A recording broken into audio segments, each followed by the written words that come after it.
How do you think last week's podcast went down? That was good. I thought it was good. It's nice to do these podcasts, obviously in our 10th year, and then I get to relive some of the memories along the way when like you probably forget a lot of the things happening, and that's why I'm looking forward to doing one with Drew and then I think you have Callum as well. I've got to introduce our main man. This is the main man on the podcast this week is Andrew Goldie, the Goldster. The Goldster. He's not been called Goldster for a while, has he?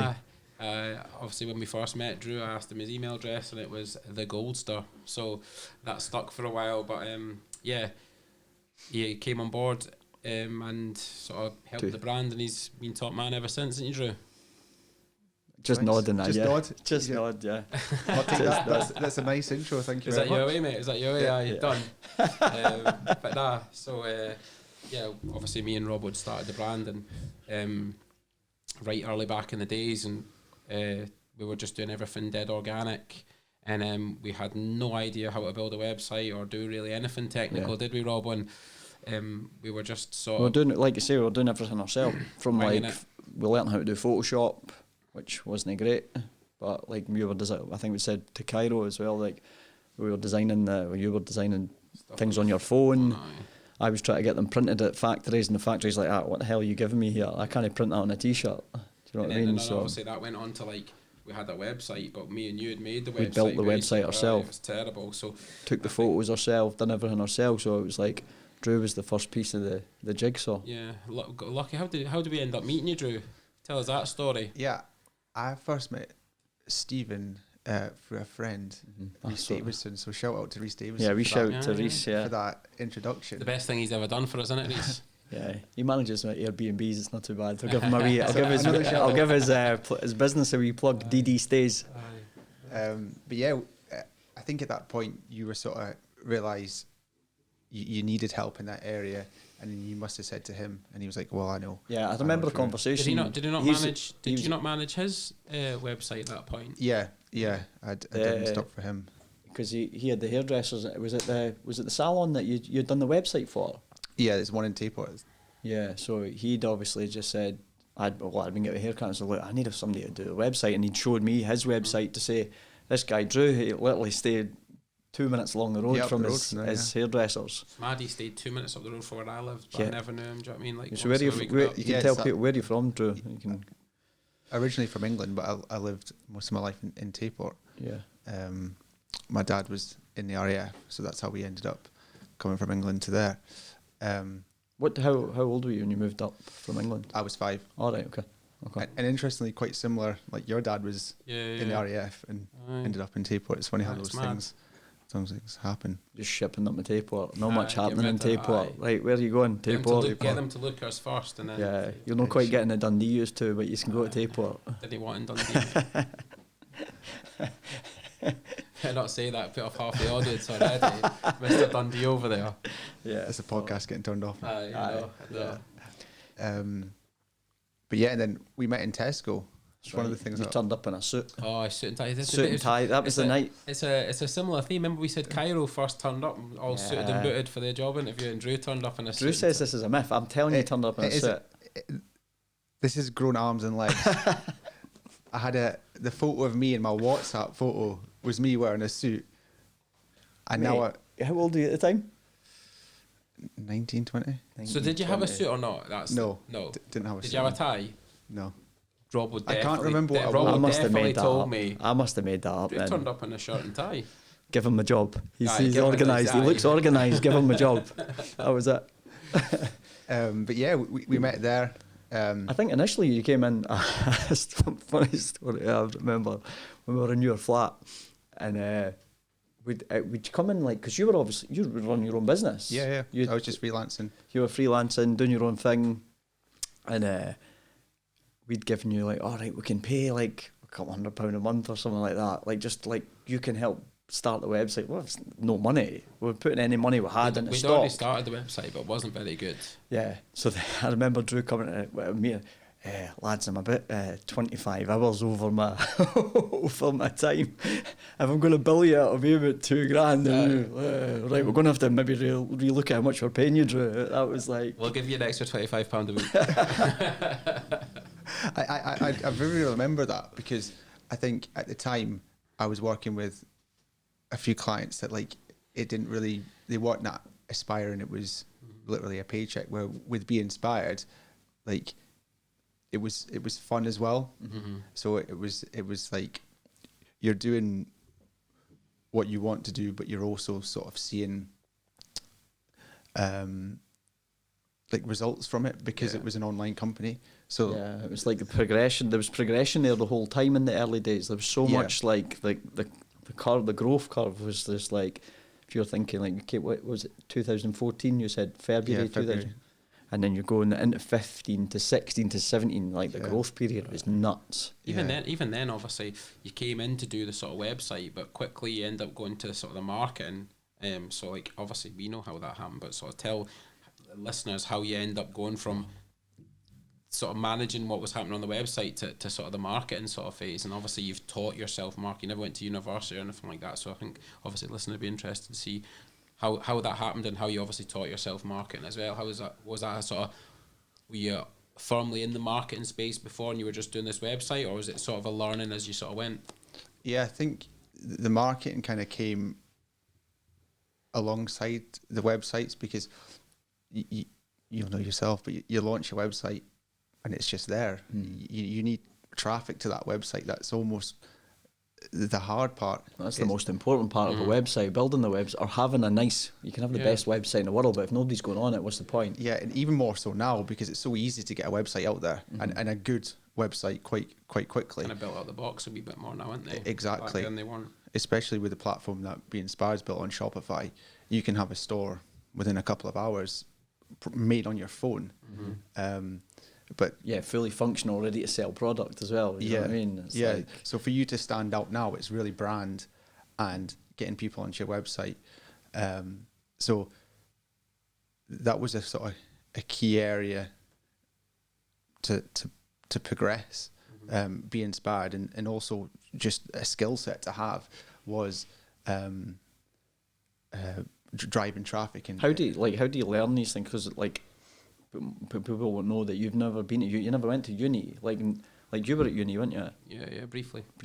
I never went to uni, but I think like the mindset is for a lot of people in this country, in the UK or whatever, that like you progress through school. If you want like a really good job at the end of it, you need to go to like higher education and then into your college or university and stuff. But that's not necessarily the case in this day and age, I would say. Yeah, like not to downgrade university has definitely got its place, but I think certainly in marketing, if you're at that stage where you're like, I want to get into marketing, internships would be the number one thing, because we've done interviews and hiring processes, and that's a key thing you look at, like where have these people got their experience from, and the internet.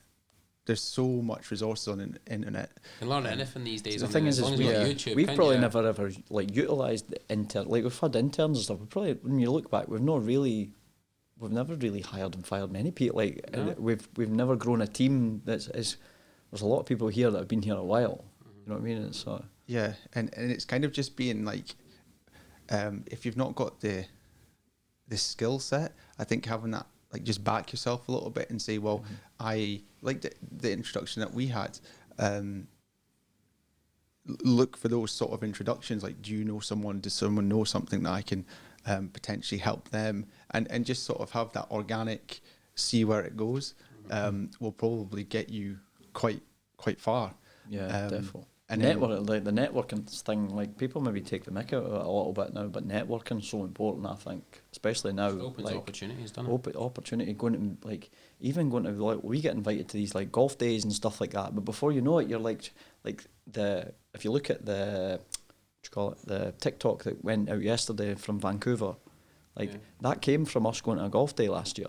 That would never have happened like if we never met Grant. Yeah, no. And Grant passes that on. So I've got this girl in Vancouver. She's a reporter. She fancies doing some like the street style and stuff that you guys have been doing, smashing on TikTok. Before you know it, you're like, oh, that's a good idea. Let's replicate that and do that in other places. It's just like these networking things are massive for us. So yeah. Getting obviously back to the sort of marketing thing as well. Like, obviously when you first came in, we were sort of like really small, not doing a wee bit here and there. Do you know what I mean? £300 a day, me and Robbo were going for lunch. Yeah, it wasn't. That was the rule. That was the rule. £300 on the Shopify website. It's like, right, we can take the afternoon off. That was us. And that growth, obviously, when you £5 meal deal at Bread and Butter in Buchanan Street. Class, wasn't it? Class. I remember first getting access to the Be Inspired Shopify account and like looking at the sales numbers and thinking, wow. And that was at the very start. Yeah. But I think it was the first time I came across a company, two guys, that actually believed in online. I think up until that point, a lot of people that I had worked with was just like, I'll set up a website because I kind of need a website, and they probably had something before, like, so say they had a store or whatever, they had that, and then they were like, they believed in that, and then website was like, oh, everyone's doing it, let's get it. Like they didn't think that was ever going to replace that. Where Be Inspired was like direct to consumer, and that was always the focus, and even now it still is the like the social media. How can we turn social media into like customers? I think that's where us three, although there's a bit of an age gap between us, I think the three of us have always worked amazing with that. It's like, how can we get better at what we're doing? Even like people look at it now going, I've been inspired and doing great, and we've hit so many sales, hit many orders, but we're like, right, how can we do this better? How do we do that better? Right.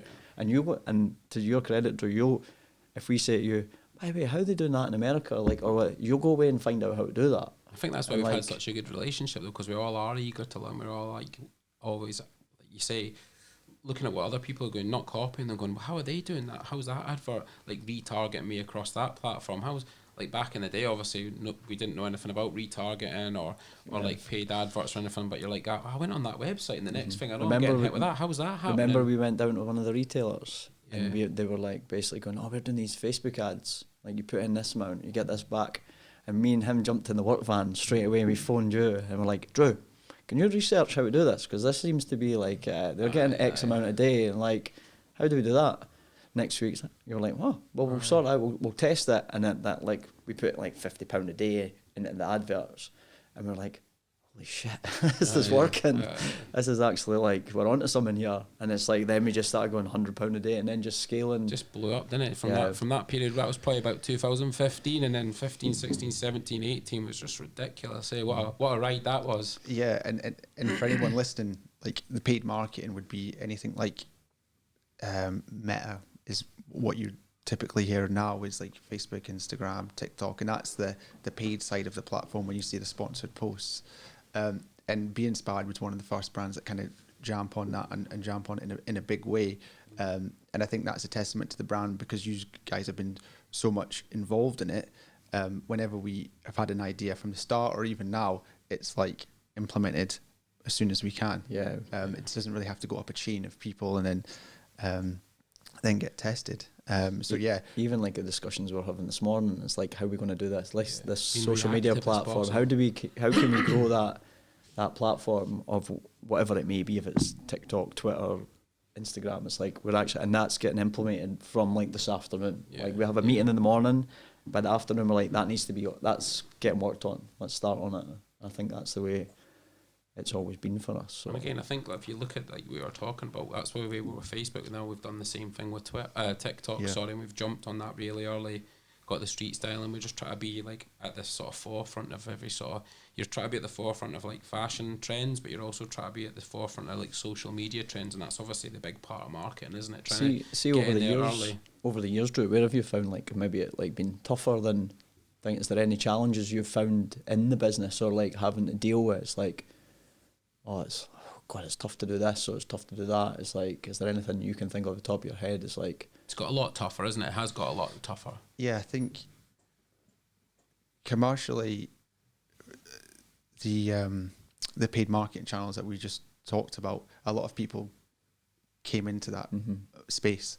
You know what it's like if you go and search something, search a bottle of water, and the next thing you're getting hit with an advert for like one bottle Strathmore water, and the next one it's like Evian. It's like it's just constant. You know what I mean? It's all and it's crazy. It took so many big players in the market so long to jump on that. So like there was at least from 2015 to 2017 where Be Inspired was just dominating that space.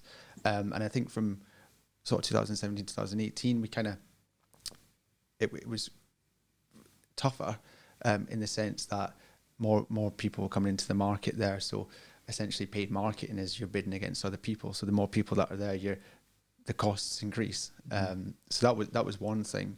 Another thing is just the market conditions have just been quite turbulent over the past couple of years with Brexit, COVID. Now we've got this cost of living crisis because of energy. So you're kind of trying to, you're almost getting hit from both ends. You've got rising ad costs, and you've also got. I think that's going back to one thing that me and Mark have always said, and it comes back from our football career. It's literally like I don't think you can ever get too high, and you can never get too low. It's kind of like if you can almost sit in the middle. Like I think me and Mark, see if you have like, say it's a Black Friday, and everybody's like, oh look what I've done it sales wise, and me and him, you probably maybe people look at me and Mark and will maybe like. Didn't even look like they're proper buzzing. I think obviously the first couple of years we weren't even doing that, mate. Like, because it was more the shock. It was probably more the shock initially that I think made even that. one of the most like I was talking earlier in the first couple of years, I think we did like 70 grand and like in a Black Friday, which isn't a lot now compared to what we do, but then it was, and I think that was one of the biggest shocks. Like, holy, what's going on? It was more like what's going on, and like we do but even managing now, but you don't get the same people surprise. Won't understand. Like, there's probably, see for a company of our size, there's probably like 3 or 4 paid marketing guys. Drew's done this. Like he's managed the full spend. If you're talking, like, we've done well over 1 million orders in the time from when Drew's joined to now. Like he's literally managed the whole spend. Yeah, like that's a lot of spend. I know what ballpark figure? How much do you think you've spent over the years, Drew? Oh, millions. And manage that. Yeah, manage that. It's millions. It's class, man. I've totally got lost there. I mean, even I was going to say, so obviously we talked about this earlier, but if you were going to start a brand, like, so obviously people listening, if you were going to start a brand now in these current circumstances that are a little bit more difficult, how would you do it now? And what would you recommend? I think I would go down quality. I'm taking notes here. I might do it again. I'm going to do it again. I'm going to say, Rob, why have you started this new brand? It's like because Drew just told me how to do it. I would definitely start with quality. That's something that Be Inspired's been based on, and it is always strived for in all areas is improvement, but product's been one of them as well. So I would definitely look at quality, some sort of niche, and thirdly, something that you truly believe in. Because when you get to those hard times that we've just talked about, you need to 100% believe in your brand. Because if you're just in this for money, it doesn't work. It's not going to work. And it might work for a period of time, but I think that's the reason why we're still sat here. You have to be passionate about what you do. And I guess that's why we played football for so long. Like, I was passionate about football. I love football, but like when I came into the fashion thing, I was like, I really like clothes. I'm just interested in it. I'm interested in like kind of the manufacturing side of product. I like how it's like the lab dips, checking fabrics, stuff like that, and that's something we'll go into later in future podcasts. But but you need that passion, don't you? Yeah, and if you're someone like me that's got a skill set, but you've maybe not got, like, rewind back to the start that we're talking about. How did you get into Be Inspired? Like, I always had a passion for e-commerce, selling things online, but I didn't have a passion for fashion. I know. And turning up with my hey, you're looking $1 million now. You've got you're fully decked. He's had a glow up, Drew, hasn't he, over the years? That's 9 years of working in when Kid first turned up in that suit, and he had one eyebrow. He had one eyebrow as well in the suit. I promised I wasn't going to bring it up. Well, I wanted to bring it up just for the Rob was writing about it, because you were giving me small man jokes last week, so. And I know Drew will know up the piss at me either. But yeah, so like if you're someone that's got a skill set, partner with people that have got an opposite skill set to you, so and bring something to the table and work that way. So it could go both ways. So yeah, I think like that point is so important. See, bringing something to the table that other person's not got as a skill set. I think that is like a massive thing. It's everybody's got their own strengths, and I think when you put them all together, you're like into this like almost superpower. Yeah, and it allows you to sort of lean off each other as well. Because running a business on your own, it's stressful because you've got to do everything. You're on your own as well. So having that kind of... I think in the early days as well, like the three of us worked great with the paid ads. So like you knew what you were doing, but then you would maybe say to us, "Oh, what do you think of this ad?" And then you'd go, Cox would go, "Oh, like how about we just throw in that product because like I think this one will stand out in the market." And I'm like, "Oh, well that jean goes with that," and like. Or like the style of and image, before you know it, and that's probably one thing I've found harder over the years. Is sees the bigger the team gets, like you can't even manage everybody. You can't like micromanage everybody. It's up to that person to go, that colour's okay, try to make or sure that's that all the right. people within your business have the same sort of vision as you. Of like sort of, so like you would say before, I'm like, "Oh, what about that image?" And like, well, they've done that because that's the way they believe that image should be. And I'm like, well, maybe it should have been like this. And it's like it's hard to get them all across, or like even like product. I'm like, I wanted it like that. Do you know what I mean? If somebody else is designing it now, it's like try to put your imprint in the business is a lot easier when there's three of us. But when there's a big massive team, it's a lot more difficult to sort of keep that direction the way you want it to go. Yeah, and you don't want to micromanage people either. And you want to give freedom, but you also have this vision that you want to sort of push towards. So that's probably like another challenge. Just managing scale across everything, where it's coming from buy-in, coming from managing spends that high and managing a team. Like everything scales up, your returns scale up. Yeah, sure. The size of warehouse you need up, everything scales. I think that's the thing we've found probably the most difficult, like you say, is like the scale side. Like when you use the three of us and it's like 20 products, it's easy. Do you know what I mean? Like it's easy to sort of manage that, but then as it becomes like 200 or 300 products and you've got orders going out the door, and like you say, returns coming in, you've got to get a new warehouse, you've got to have more money in marketing to try and like increase your turnover or more product, and it's trying to keep everything. Then you get customers feedback, and they're kind of, "Oh, that's sold out. When's that going to be in?" It's like, "Well, we've ordered restock. It's just not quite here yet." And like, just trying to like you say, just try to manage it all. That's the toughest part. What's some of your best times within the business? Obviously, we touched on it a wee bit before we came on the podcast. Some of the photo shoots we've done, and obviously some of the achievements we've had. Key in the beginning was like that we all went on these photo shoots. So like Drew was doing the paid ads, but he was coming on the photo shoots to see what was getting, what was in the photo shoot. Kind of like, and he was kind of, you were part of the lifestyle as well. I know obviously things, you used to both got young families now, things change over time. And we've got a bigger team. You can't just bring everybody on a photo. Like you bring 20 guys on a photo, it's just not possible. So again, that was one of an easier aspect, wasn't it? Because you were in touch with like, I saw that product on the photo shoot, I love that, or like I saw that, and I know how sort of sometimes there's a detach between product of like the designers and me and Rob will work really close with them, and this is our idea for the product, and this is what we believe the product, how it should be marketed, or how we're trying to get that product across, and then it comes in and it goes from that team to your marketing team, and then you guys maybe have a different idea of how it should have come across and how it should be marketed, and there's maybe a bit of a disconnect, whereas like back in the day you were on the photo shoot, so you saw me and Rob all interacting with how we thought things should be, and then you'd got it straight away, and then write out an advert. That's definitely a challenge that since the rebrand we've been ironing out as well. Like the team is connected with the product and the content team. So we've got, like, you've got assistants now with the marketing spend and stuff like that. So we've got another team that we outsource as well. So it's good just kind of leaning off of these guys as well, and just like. So let's get back to it. What's your favourite photo shoot? Favourite destination? There's been so many good ones. Name the ones you've been on. Dubai. Yep. That was the Dubai first twice. One. Dubai twice. So that was with Leon, and just Leon the first time. Leon was the first one. Where was the second one? Where Brandon, your lookalike. Josh. You look like Josh. Is it Josh Flanagan? Josh Flannery. Josh Flannery. Better looking version. Yeah. Non-tattooed version, didn't you? Yeah, I'd maybe get a job now. Maybe, true. A wee tan though. You need a wee tan. He had a bit of a tan. UGC.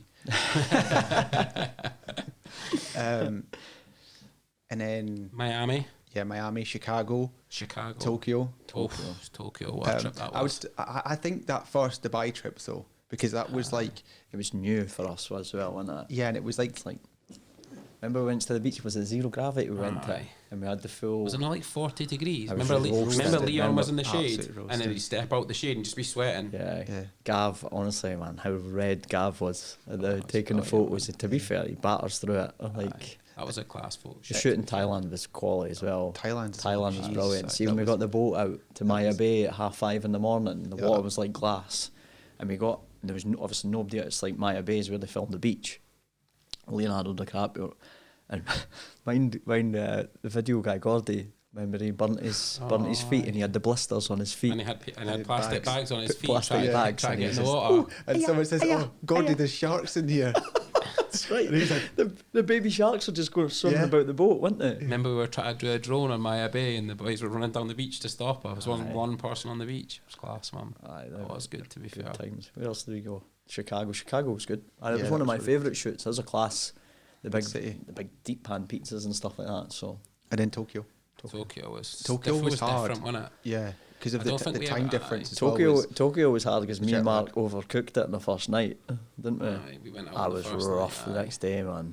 It was. I do think the jet lag. It took the boys like good. We were there for like 5 days, and I think it took the boys like 2 or 3 to get over the jet lag. It and is just far. struggling, It's weren't going you? to places like Thailand and Tokyo and stuff. It is far for a photo shoot, but I think you need to probably need to manage it better and not go out on the drink for the first. Aye.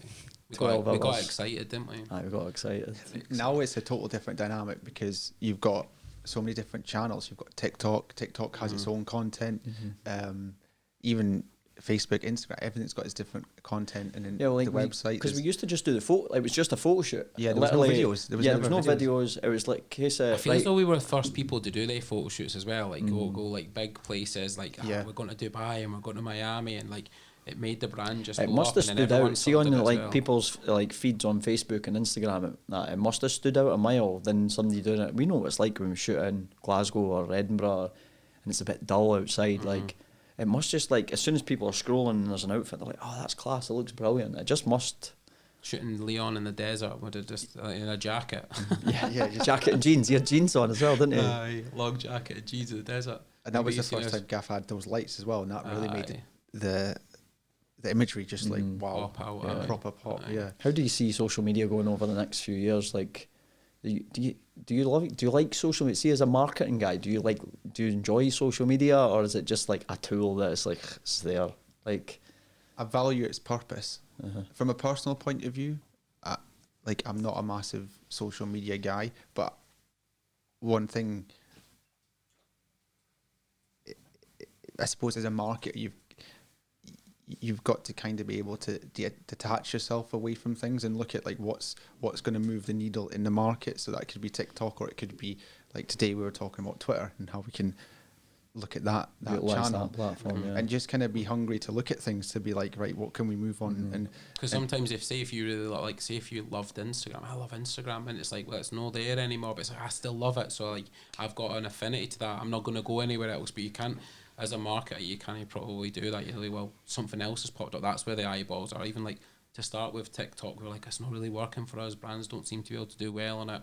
But obviously we were all like, look, that's where the eyeballs are. There's got to be eyeballs there, and we need to try and find some. Obviously, we did the street style, and it blew up for us. But yeah, I think And there's nothing wrong if you're really and passionate about a channel, like go for it. The only thing is that might change over time. yeah, for sure. So always have like, And that's what we found over the last 10 years is like we started off. and that's maybe what harmed it, because we believe Facebook was the one, didn't we? Yeah, And we maybe yeah. sort of maybe missed out on Instagram a little bit, like initially, because The thing we're is, like, we Facebook actually- works so well for us. When we first started, the brand was kind of when an Instagram first started, Mm-hmm. and it was obviously it was all photo content. It was Yeah. like we actually done that for the first Yeah. 6 years, but we never really like Brought it onto Instagram. Instagram. It was more just like, well, this is what's working for us on Facebook. It's like, but there was a lot of paid spend going on behind that as well, and organically we'd started like the TikTok stuff, like retweet competitions and getting the footballers from that we knew and played against that were better than us wearing the That wasn't product. Nah. So like we'd use these guys to kind of just like start that kind of snowball effect on Twitter. So it's like we know, like everything changes so quickly. Like next year, TikTok might be off the face of the earth. Well, you can the way the Americans are looking at it with exactly. it could be someone else. The Americans might bring someone else in, and you've got that huge population in USA that's just jumping on board with it. It's like, well, we have to kind of be there. You got any predictions of what's going to be next, Drew? What do you think's that? Obviously, you've kind of gone through like polished content, video content, user generated. Do you think there's like going to be something coming along? I do think it's going to be AI. Yeah. And that we're even seeing it getting used now. Like we're using it. Yeah, we're asking all these questions. We used it on the last podcast as well. I think it's handy. It's like some of the guests that we've asked to come on the podcast that we've got lined up going forward. It's because they're going to be well-known like faces. It's like you just type their name in, so ask podcast questions for. And the thing is, you and don't it even comes need up to with a use long them, list of though. them. Like, sometimes they're a bit robotic, those questions, but you can tailor them to yourself. You can adapt well, it. It just gives you a base. It's just that time because you could have Googled and got that, but it's just giving you that that much quicker. And that's like what we've just seen over the past few years. Like the attention span, everything's quicker, and it's just going to inevitably go that way. And it might get to a point where it starts people kind of maybe start going the opposite way, and people maybe sort of say, well, actually, there's aspects of this that's maybe not a bit lifeless. Maybe, yeah. So there might be a fork in the road of some people really for it and some people really against it. Do you think that, obviously looking at AI constantly, because that's obviously what we do is research things, sorry, a lot of like the chat GPT or whatever it is, but there's obviously AI like visual content as well. Do you think that's something that'll come into play as well? Like, I think you'll be able to like create an advert based off this. How can we use that to benefit Be Inspired? I think that's what we're all looking at with research. Like, how do we make AI work for us? Yeah. And I think we do that with our social media channel. Like, how do we make TikTok work for us? So it's like, again, like I think we discussed last week about the virtual AI kind of like fitting out of product. Like, there's one question we could probably get asked from customers all the time, is like, oh, will these fit me, or like, do you do a bigger size, or is it too big? That's the number one challenge of online, isn't it? The number one challenge is people see something on a model and go, I like that, and then they get it and it doesn't maybe fit, or like they look at someone and go, I really like that. But as a guy, I think guys are quite more comfortable going into a store and trying, like you, for example. I don't really like trying, like I don't really like buying things online, maybe because you're not like a conventional size or whatever. Do you know what I mean? And it's like, I'd rather try something on the store. I think that's like, how do we get that across online? That's what online's class for, is that kind of repeat order, repeat customer. It's like, well, I know my size, I know what it fits like, I know like the style is what I'm buying, and when they get it through the door, it's like perfect. That's what I ordered 3 months ago, and I'm just getting in a new colour. So it's just trying to convince that new person when they first come on the website. It's like, we are new to you. It's like, what is going to really convince that person to go, do you know what, I'm going to get that because that fits me class. So it's like, I think, and that sort of leads on. Does that sort of leads on to, obviously we're very, very like direct to consumer, online only. Do you think going forward that's maybe not going to be as for everyone, like direct to consumer online is maybe not going to be just the one thing? You maybe have to have other areas as well. Like you maybe have to have a store, you maybe have to have distributors, or you maybe have to have a wholesaler. I think to is that how you create a full brand? Touch points, isn't it? Yeah, is that how you grow a full brand rather than just like direct to consumer? I think you can get tagged with that brush of like, oh, you're just like a Facebook, Instagram brand. Yeah, you're it's like like social media brand. Whereas it's social media brand, that brand that's on TikTok, it's like we're a clothing brand. So it's like we're no different. The what we do is no different than like a Hugo Boss or something that's in like Scott's or like JD Sports, or and like our quality is just as good. Exactly, you know what I mean? exactly, and it's just trying to validate. I do think like stores, like you know from the pop-up shop that we done in Edinburgh, it was only one day we done, but like you seen how busy it was. There was a queue outside, and it's like you're almost validating your product. And people that have maybe not seen it, but the quality's brilliant, isn't it? Oh, this is amazing. I remember people coming in, oh, this jacket's unbelievable. I think they pick it up as well. They pick up like the cargo pants, and they're like, they actually are how they look online. It's like, yeah, that's how we like. I think there is a lot of scamming goes on in the world, probably, where people order from maybe sites in different countries. I still think people maybe have a bit of a trust issue with online, don't they? So. Do you know what I mean? I think like it's more and more coming in, the younger, but like especially if it's new. Yeah. Do you know what I mean? If something's new and they've never seen it before, they're like, skeptical. Yeah. It's a lot to get a customer now, especially with there's a lot of brands on the market and the times that we're in. So that's why it's like even more important to make like the content stand out as much as we can and make sure that we're ahead of that curve and looking at these new channels and that's kind of going back to that initial point of like what would you do if you're starting a brand, and it's really that, like looking at brands in the market and seeing like what are they winning with, and then like doubling down on that, because how can we do it but slightly different? Yeah, and use your like being naive to your advantage, because sometimes these bigger brands they don't do things because like, oh, that doesn't work or this doesn't work, where if you're new to the space you've kind of like not got any of that. Like having experience is key, but you can lean on, there's loads of people online that have experience that are happy to give their information away for free. Lean on that, but take your naivety into that and really double down. And even a big player like Gymshark, inevitably their size will be their downfall, because for them to how do they scale up from where they're at? They're just now even be flexible to new things coming along, isn't it? It's exactly more of that, isn't it? yeah, Obviously. and making sure everyone's jumping on that trend, because like TikTok, they're not massively leveraged that as a channel. I think as well, people would maybe say, like, we probably did it as well in the beginning. TikTok doesn't work for us because we did a few things on TikTok and they didn't work. But just because a couple of things you do on a platform doesn't work, doesn't mean saying the platform doesn't work. It's like maybe what you've done doesn't work, and then obviously we come across the street style and it's like blown up. So it's like, it goes to show, even with products, sometimes I remember right back in the day, we released jeans, like probably our first or second year, and we're so like, true. jeans didn't work. And we're like, jeans don't work. Yeah. And then we released them 2 years later and they just blow up for us. Again, we probably did cargos back in the day. Cargos did all right, but not amazing. And then I looked back at last May, sales report last May, and for the full month, the full 30 days, we sold 650 cargos.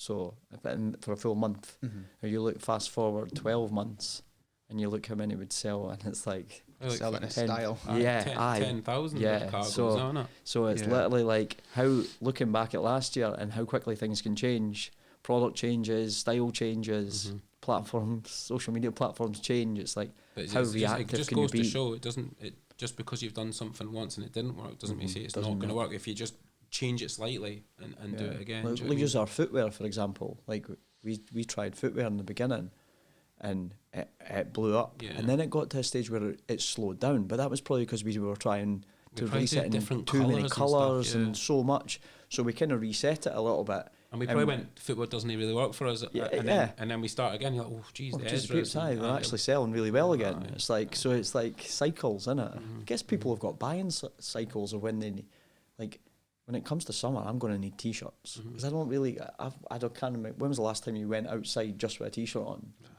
Last summer. Aye, but I can't even remember. Like, I probably just used t-shirts from before. I wasn't like, and it's going to come a period on this year, I'm like, I'm definitely going to need t-shirts. Aye, devils. Yeah. T-shirts and shorts, hopefully. Kind of getting away from like work side of things. What's your kind of hobbies outside of, like, how do you take a break from business? And like, obviously you're like one of the main guys at Be Inspired, probably maybe even the hidden guy behind Be Inspired a little bit that maybe a lot of people don't know about. So like, what do you do like to like downtime? What's your hobbies, sports? Have you ever been into anything that you love doing? Or? Yeah, golf. That's been the sort of the thing that I suppose the escape. Like, Certainly wasn't football. No.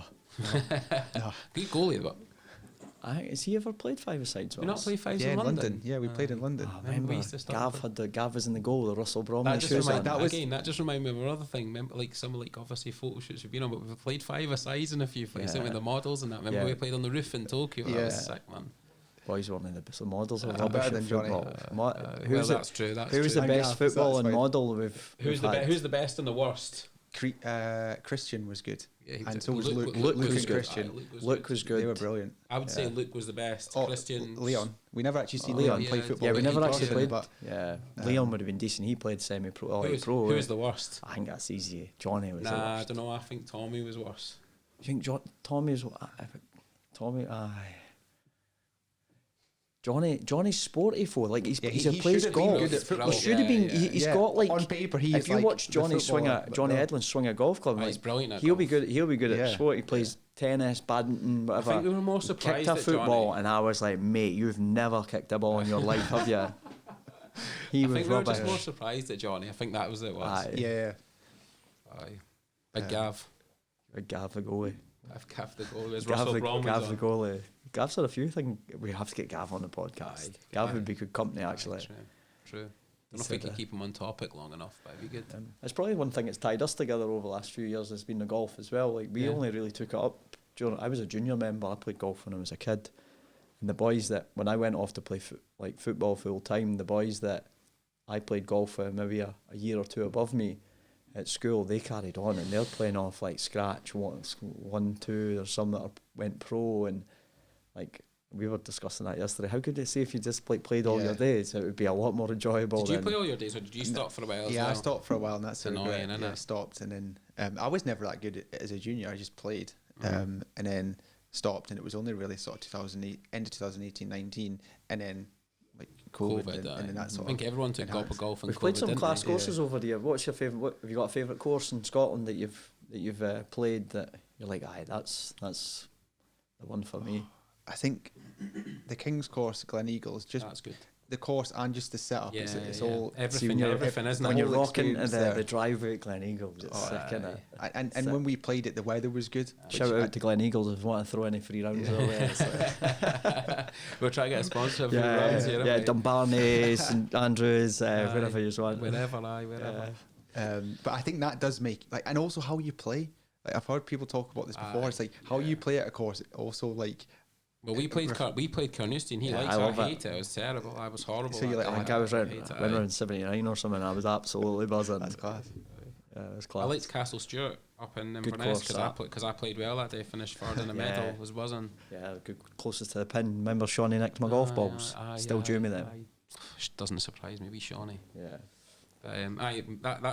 That'll be why we're doing a golf range soon, then, boys. Is Yeah, that, we've got the we're going to call it the golf edit the route. golf edit. Golf The golf edit. edit. Because we've got maybe like 4 or 5 specific golf items, but then there's a lot of products within the Be Inspired range because it's got that sort of sporty feel that'll really fit in with the golf. So it's going to be like a golf edit. So I'm looking forward to that. Yeah, it's nice. Yeah. I still wear the first sort of golf collection and always get complimented on that. I think that's such an area of fashion that's It's turned into a bit of a cool sport, I think, Yeah. golf. It's just like I don't know if you've obviously seen the Netflix documentary with the Full Swing. Yeah. Like, that's brilliant. I love that behind the scenes stuff. It doesn't matter if it's golf or football or Formula One or Yeah. these behind the scenes documentaries are brilliant because people can buy into it. They're just like, that's class. He's actually like a good guy. He's no like who maybe the media I do portray like him that. or whatever. I like that you kind of. I bet if we had models on the podcast as well, they would see that as well. Because probably people think like people get a portrayal of somebody in social media or how they look, but then when you actually speak to them and listen to them, that's not he's not like how I thought he would be. And I would like to get a couple of models on the podcast just to sort of like bust that myth as well, because they're obviously really sound. You get on well with them. Do you know what I mean? We use some models for years and years, and there's a reason. Do you know what I mean? Because they're good guys and they're It good definitely lads, helps but- on the photo shoots when the models like Yeah. are easy to work with. You Yeah. take them away and there's no dramas or whatever, and like even like things like Big Luke and stuff like that. You come for a pint after the photo shoot, whereas like certain guys, and there's nothing wrong with that, but they go away and do their own thing. Yeah. They're like very focused. very like That was what was great about Leon, like the first kind of like big model we used. He was such a nice guy. We had our mindset a wee bit as well because we played football. We had that common ground and stuff. Yeah. you know what I sometimes mean? you've got that common ground with the lads as well. Maybe sometimes like coming from a different country as well, it can like maybe our banter can get lost in like Who was the Italian guy? Was it Lucas? Who's the Italian? Lucas, Aye, the he boy was- in Miami. He was mad, man. He He was was a nice mental. lad, but he was Yeah. mental, man. Yeah, I didn't think he'd really done many modelling jobs before we took He was him a away. good lad, but he was mad. Remember he phoned and he said, like before it was about 2 days before we went to Miami, flights from Italy are paid for, hotels booked, everything's sorted I for him. picked him off social media, had his class haircut, Yeah, looked class, $1 he's million. got like, his hair's all done, he phones me, he says, Rob, my hair is shaved, that's okay? And I'm like, Where's that accent? Where was he he's, from? Where was he from? mate? He's Israeli, mate. Israeli. Flight from Tel Aviv to Miami. He was so- Italian for anyone yeah. listening. So I knew I was going to get pelters for that. Accents are normally no bad as well. And he sent me a photo, and mate, he definitely had a hair transplant. He shaved his head, didn't he? Shaved his head. So we had to get on the phone with the towel. The The worst bit was we took a hairdresser with us, didn't we? Took a hairdresser. And we didn't need him. And we need him for Johnny, because Johnny's hair was so long. Remember Jay with Johnny's in Marbella? So Jay, the hairdresser, and he had to pleat his hair. His hair was that long. Underneath his... Yeah. Like, and I done wonders, didn't he? He looked $1 million, to be fair. He done wonders. Yeah, cool. Thanks very much, Drew, for coming on, obviously telling your story. We'll hopefully see you again on the podcast over the next little bit. And if anyone's listened to this and wants to speak about marketing or the progression into it, then reach out to me on put LinkedIn. a wee thing in the comments and we get back to it. to. That'd be cool. There you go. Cheers, guys. Cheers, mate. Cheers, guys. Cheers, mate. Thanks, bud.